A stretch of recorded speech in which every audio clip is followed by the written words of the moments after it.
Әке тағылымы ұлт тәрбиесінің тірегі атты бүгінгі шығарылымымызды бастаймыз. Қазақ бекер айтпайды, әке көрген оқ жанар, шеше көрген том пішер деген сияқты. Мал союды үйретті, малды жіліктеуді және қандай қонаққа қандай сүйек тарту керек екенін бәрін осы әкеден үйрендім. Адамдық борышың халқыңа еңбек қыл, ақ жолдан айныма, аршақта оны біл. Талаптан да білім мен өнер үйрен. Білімсіз, өнерсіз болады ақыл тұл дейді. Ақша тауып, олар киіндіріп тамақтандыру емес, ар жағындағы тәрбие мәселесіне мән беру керек. Айтпай ма бабаларымыз, тәрбиесі берген ілім адамзатқа жасаған қастандық деп. Сондықтан бірінші ілім беруіміз керек. Біреудің мінін көргенше, жамандығын тізгенше, өз ойын өлгенше дейді. Сондықтан бірінші кезекте әкелер түзелейік. Біз адам баласымыз ғой.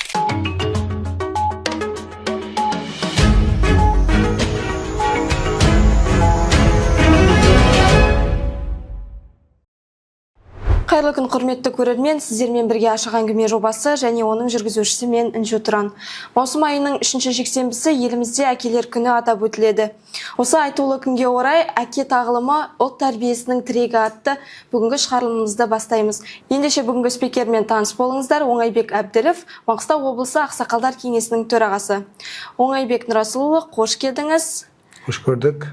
Бүгінде мемлекеттік деңгейде әкелер күні мерекесінің бекітілуінің қоғам үшін, отбасы институты үшін маңызы қандай деп ойлайсыз?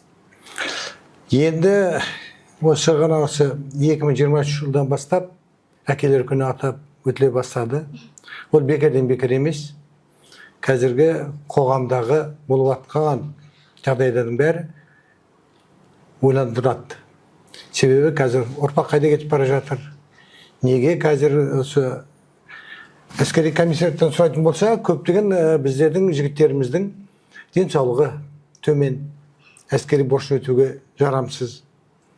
Не болмаса дүниеге көптеген перзенттердің ауру болып келуі, олардың бәрі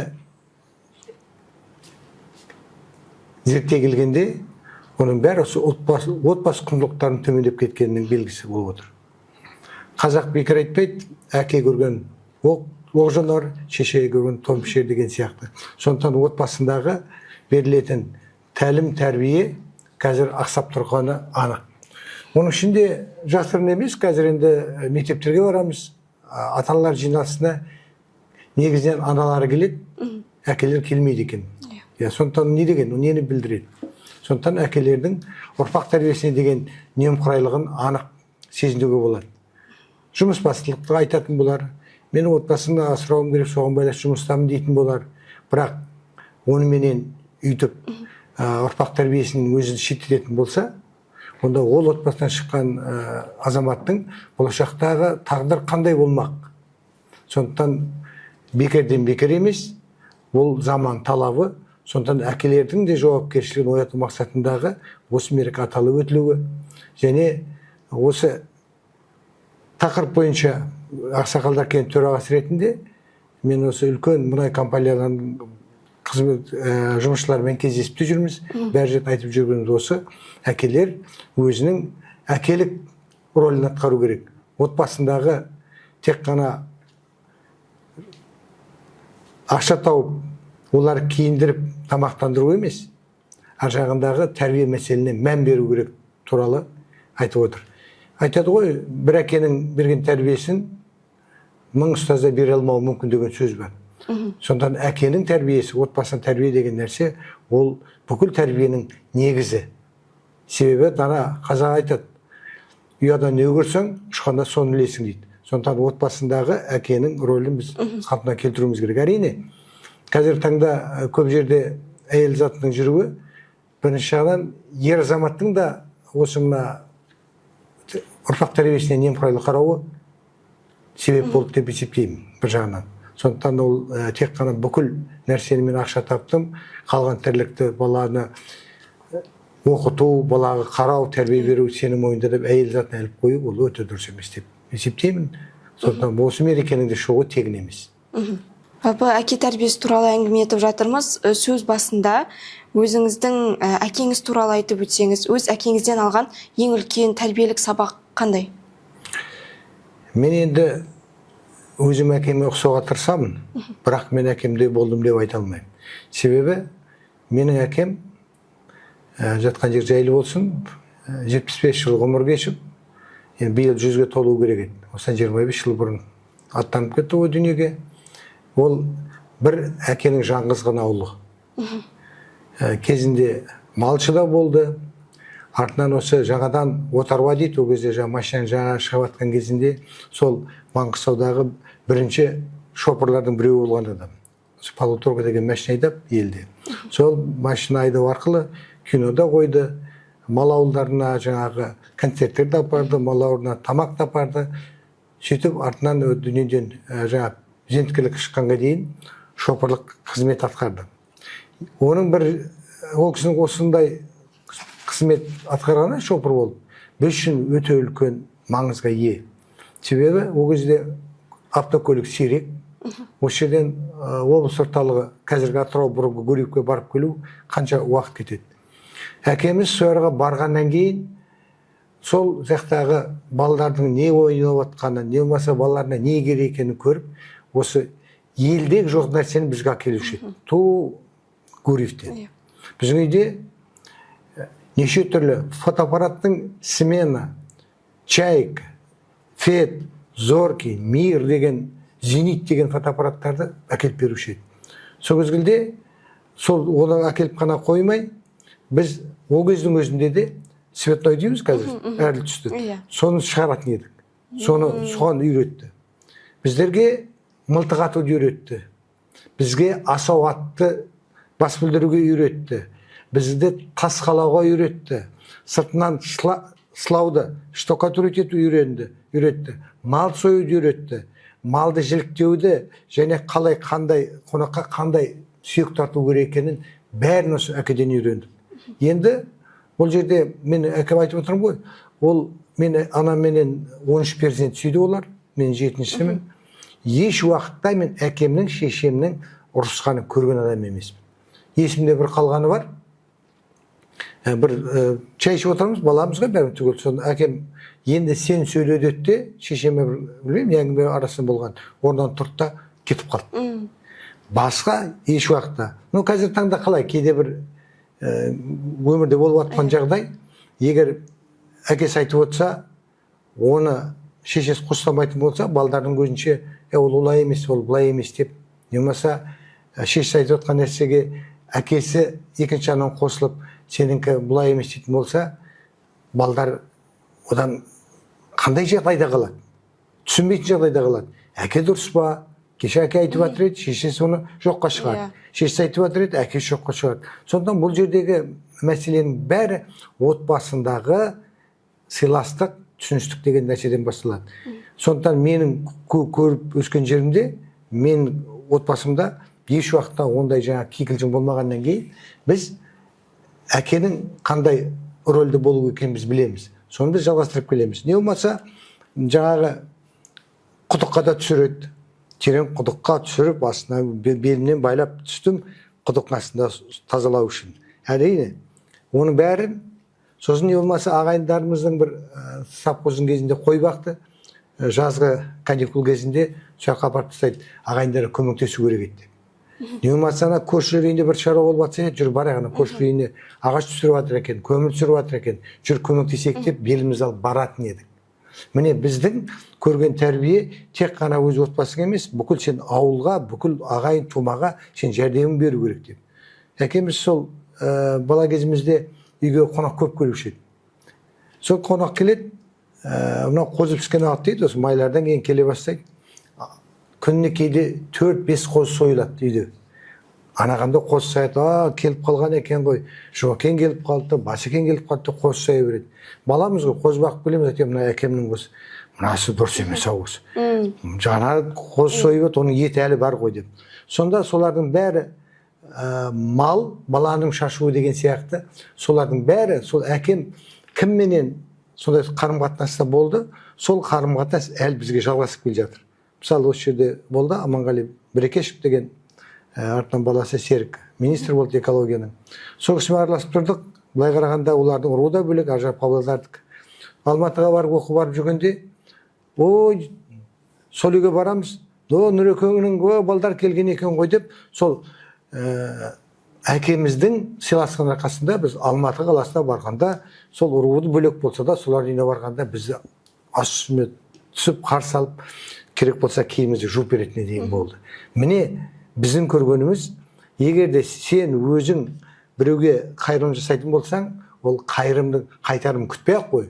Ол бірақ саған қайтып келетінін көрдік. Сондықтан біз бір нәрсені айтып жатсаң, кейде сұрақ қойды, соны өзің көріп едің деп сұрақ қойды. Көргенің шын болады да, көрмегенің өтірік сияқты болады да.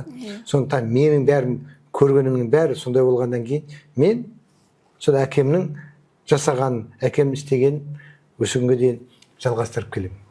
Келесі сұрақ, қазіргі жас әкелердің баламен уақыт өткізу мәдениеті қандай деңгейде? Жаңағы өзіңіз айтып отырсыз, маған кезінде әкем табақ тартуды, жаңағы асауды, тұйықтауды үйретіп еді деп. Қазіргі әкелердің әкелік тәрбиесінде осылар бар ма, яғни қамтылған ба? Осы қазіргілерде қайдан қамтылсын? Мен ауылда өстім.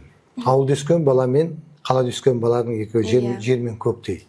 Енді қаладағы әке қайдан оны асауатты үйретсін. Қайдан жаңағы мен сияқты құдық қазуды, қайдан жаңағы мал етін. Қазіргі аталардың, әкелердің әрине былай қарағанда көп жеңілдігі бар. Балалардың тәрбиесінде. Себебі біздің кезімізде әкеміз батырлар жырын қазақ етегін алып келетін еді. Сосын бізге жарыстырып оқытатын. Кім тез оқиды? Мәнерлеп оқу, батырлар жырын. Ал енді қазір сол батырлар жырын бұрындар іздеп барып, алып, біреуден кітапты алып оқитын еді кітаптар. Енді қазір кітаптың бәрі де бар, Құдайға шүкір. Енді сондықтан ол кітап оқытуға толықтай мүмкіндік бар ғой. Қазіргі әкелердің мен әкеме қарағандағы мына балдарына берем деген мүмкіндіктері көп. Егер де бұрындар ауылдық жерде мысалы домбыра үйрететін адам болмаса болды, домбыра үйрендік мысалы. Ал басқа бір бағыт бойынша бір мағлұмат алайын дейтін болсаң, қазірде интернет жоқ қой. О кезде. Ал енді қазір қандай бағытта, қандай ілім алам дейтін болсаң, міне бәрі телефонда тұр. Ал сондықтан баланың неге ұмтылысы бар, қандай салаға ұмтылысы бар болатын болса, оны толықтай қамтамасыз ету қазіргі ата-ананың қолында жеп жеңіл, бұрынғыдағы әке-шешеме қарағандағы. Сондықтан уақыт табу керек, балаларын сөйлесу керек. Қазір көп жерде көрем, менде ағайын бар, томалас бар, қонаққа барамыз. Мен сұрайтын болсам, көп әке де сол балаларыменен сөйлеспейді. Қалың қалай, келдің ба? Болды. Жұмыстан шаршап келдім дейді да, тамақ ішеді, соткысын қарайды, телевизор қарайды, жатады. А бала келді, балада әкеммен бірге ондай қарым-қатынас жоқ. Біз енді әкеміз келгеннен кейін сұрайды. Әкеміз келгенде біз енді тәрбие солай болды. Бірде сол енді әкеміз шопыр болды. Газелюк деген машина айдап жүрді. Жаңағы сол артынан газелюш деген машина көшті. Оның ана аяғы дөңгелек жарылып қалғаннан кейін ана аяғын ашып, камераны қайта клейтіп салу керек. Соны мен барып аша алмадым. Газелюштің несін, дөңгелегін. Ішінде камерасы ауыстырайын деп. Сосын әкемнің бөлмеде демалып жатыр еді. Сол әкемнің бір мынандай кішкентай чемоданы бар еді. Сол чемоданның ішінде білем, ана машинаның газелюштің паспорты бар екен. Сол алып келіп, паспортын алып қарап, мына жерден былай тығу керек. Соны ненсін замогын ашылады екен ғой деп сөйтіп барып ашып, содан кейін барып жаңағы клейт етіп, жаңағы аяғын үріп қайта қойдым. Соны мысалы әкем айтты, міне көрдің бе дейді. Әкенің бір-ақ сөзі, жаңағы менің жасаған ісім айтып, қараңшаш міне, ұмтылыс қандай. Жаңағы аша алмадым десе де бізге жаса деп айтқан жоқ. Біз әкемізге деген, әкеміздің жұртқа жасаған құрметті көре отырып, біз әкеге деген құрмет жасауды өзімізге міндет деп есептедік те, жаңа айтпаған нәрсені істеп тұрмыз. Қолымызда келмейді ме, оны барып жаңа қалай ашу керек екен еді. Сондықтан біздердің тәрбиеміз сондай ерекше болды. Болмаса жаңағы асау атқа бас білдіру деген нәрсе, ол жаңағы сенің мөңкегенде ол ат сені лақтырып тастайды. Ал енді одан жаңағы әке біз тәрбиеледі ғой, біз жаңағы батырлар жырын оқыдық, ертегілер оқыдық. Біз жаңағы сол бізде санамызда біз ата-бабамыз қандай батыр болды, біз солай болуымыз керек. Сондықтан жаңа асауаттан қорқады деген бізде жоқ. Құласаң жер көтереді. Иә. Не болмаса жаңағы беліңе арқан байлап, шыңырап түбіне қарай түсіріп кетіп жатқанда былай баламыз ғой. Иә. Оңай емес, қорқынышты. Астына түскеннен кейін ана жар құлап ана асты үңгір болып тұрады. Соны қазып топырақ шығардық. Оның бәрі не деген сөз? Болатты пышақ қылып өткір болу үшін не істейді? Оны отқа да салады, суға да салады, төстің астына салады. Сөйтіп қайрағаннан кейін міне өткір пышақ шығады. Әкеміз бізді сондай бағытта нетті, мүсіркеген жоқ, еш уақытта ондай болған жоқ. Өзіне тең адамдар сияқты бізбен сөйлесе білді. Бізге жаңағыдай өкіріп, ақырып, шақырып, қол көтерген еш адам әкеміз қол көтерген адам емес. Бұл жерде айта кету керек, ананың да рөлі жоғары. Себебі әкеміз көп үйде болмайды.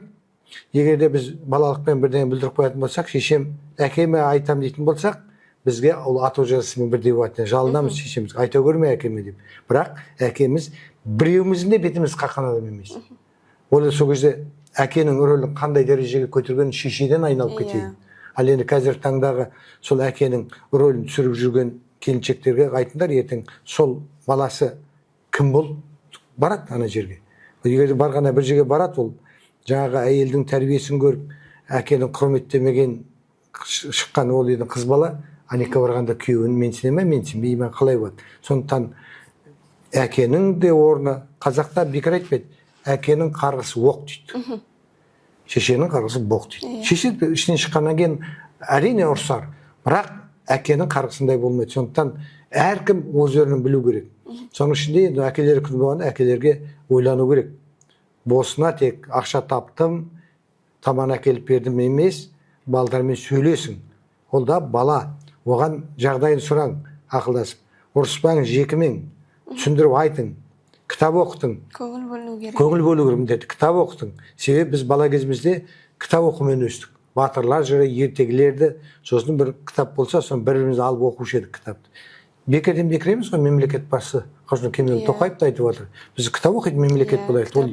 Кітап оқу мәдениетін дамыту керек деп. Ал осы бекерден бекер емес. Сондықтан әкелердің күнінің болуы, кітап оқиық деп әлемге жар салуымыз, соның бәрі осы қазіргі қоғамдағы кеткен кемшіліктерді орнына келтірудің жолы деп түсінемін. Ұл баланың азамат, қыз баланың болашақта жақсы жар болуына әкенің жеке үлгісі қалай әсер етеді деп ойлайсыз? Міндетті түрде айтады ғой, болмаса Абай Құнанбайұлы айтады, болмасам да ұқсап бақ, бір ғалымды көрсеңіз дейді. Сондықтан біз әке де, шеше де бәріміз бар жағынан сөйлеген сөзімізбенен, істеген ісімізбенен, жүріс тұрысымызбенен үлгі бола білуіміз керек. Егер де біз үлгі бола білсек, біздің бала шағамыз соны қайталайды. Сол үлгіде тәрбиелейді, ары қарай қоғамға белсене араласатын, отанын сүйетін азамат болып өсетіні ол анық. Әкелер күні қарсаңында еліміздің барша әкелеріне, жас отбасыларға қандай тілекпен үндеу айтар едіңіз? Енді айтарым қалай? Біз бірінші мынаны білейік. Әке болудың өзі үлкен бақыт. Қазір көптеген ана, көптеген әке бала сүйе алмай жүр. Ал енді сол дүниеге Алла тағала бала сүйгізген екен. Енді Құдайдың берген аманаты ғой бала деген. Жаңа мен әке шешелерім еш уақытта баланың санын айтпаушы еді. Алланың берген балдары бар ғой дейді, қоя салатын. Ал енді Алла тағала бала берген екен, баланы тәрбиелеу сенің бірінші кезекті міндетің отбасында. Айтпай ма бабаларымыз, тәрбиесі берген ілім адамзатқа жасаған қастандық деп. Сондықтан бірінші ілім беруіміз керек. Ал енді Шәкәрім атамыздың адамдық борышы деген өлеңінде айтады. Адамдық борышы халқыңа еңбек қыл, ақ жолдан айныма, аршақта оны біл. Талаптан да білім мен өнер үйрен. Білімсіз, өнерсіз болады ақыл тұл дейді. Өнерсіз, білімсіз. Сондықтан ұрпағың өнерлі, білімді болсын дейді болсаң, ақылды болсын, бірінші кезекте өнер білімді үйрету кімдің міндеті? Әкенің міндеті. Сондықтан әкенің өзі, қазақтағы айтады, өзің диуанасың, кімге пір боласың деп, бірінші кезекте өзін түзеу керек. Онда тағы Шәкәрім атамыз айтады, біреудің мінін көргенше, жамандығын тізгенше, өз ойын өзі өлгенше дейді. Сондықтан бірінші кезекте әкелер түзелейік. Біз адам баласымыз ғой. Бізге Алла тағала ұрпақ сүюді нәсіп етті ғой. Енді сол ұрпақты тәрбиелеу үшін бірінші өзіміз түсейік. Іштегі кірімізді қашырып, өзіміз әдепке болайық. Айтқан сөзіміз, жүрген ісіміз, қылығымыз бәрі Аллаға ұнайтындай адами тұрғыда болайық. Сөйтіп балаларымызды сол уақытта тәрбиелейік деген. Ол үшін бірінші кезекте адам